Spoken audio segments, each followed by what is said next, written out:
Well, I think we feel really good about the transition to Garrett Nussmeier. He's been with us. He knows the offense. He knows the structure. He's been immersed in everything that we've done since we've got here. He's been patient, but persistent. So when you're handing off to a quarterback that you have felt all along could lead you to a championship as well, it's probably as comforting as you could be as a head coach when you lose your Heisman Trophy winner, unless you get him back, in turning the keys over to Garrett Nussmeier. I'm just curious, what have you thought about facing the Rebels last few years, and what do you think of Lane and what he's built in Oxford? Well, I've gone against Lane, multiple times, as you know, whether it's SC or Mississippi, and have great respect for what he has done as a head coach. Now, the offenses have been really outstanding at both stops, and so it puts a lot of pressure on your defense. And we played really well in year one against them defensively, and really shut them down, if you will, in a number of ways. In year two, we didn't have any answers.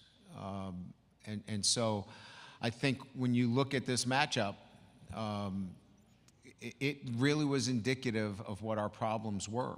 And I think you could look to that game as that game cost us a chance to be in the playoffs. So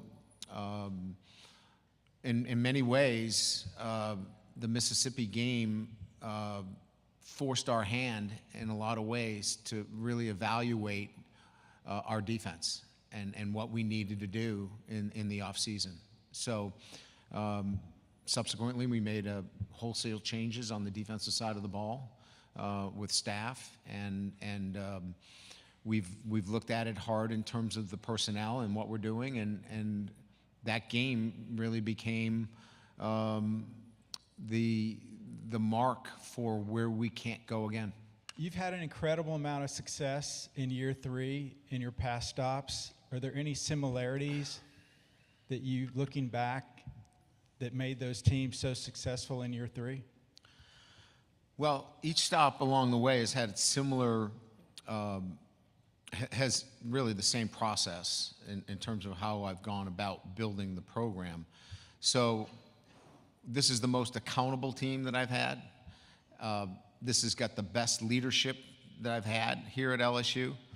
And not because they're better kids, it's just that they've been at this process now for 3 years.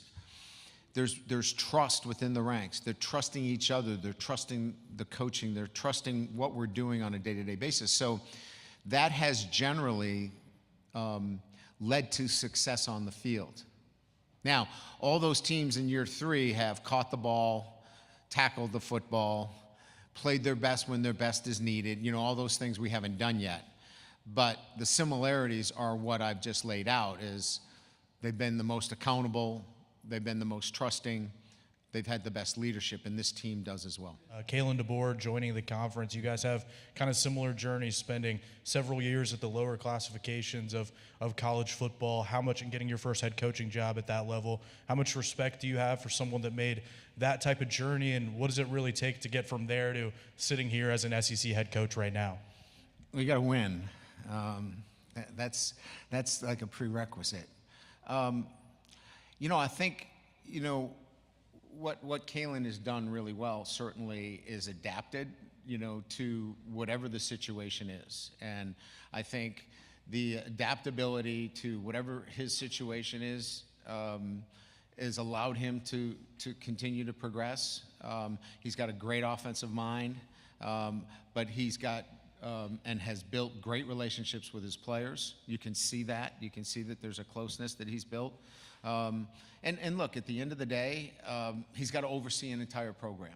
And so he's learned how to do the laundry. When you're at a small program, you got to know everything. You got to know, how the buses are managed. You got to know, how much money is going to be budgeted for the smallest of items. And when you know all those jobs, it's easier to hire the right people. And so he surrounded himself with good people. Having the chance in your non-conference schedule to play the South Alabama Jaguars, led by Baton Rouge native Major Applewhite. Talk about that challenge in your non-conference. They're a challenging football team. And Major, obviously I have a great deal of respect for what he's accomplished. He's innovative on the offensive side of the ball. He's an accomplished head coach. He'll have his football team ready. That will be one of those games where, after you schedule it, you're like, could we have done something different here?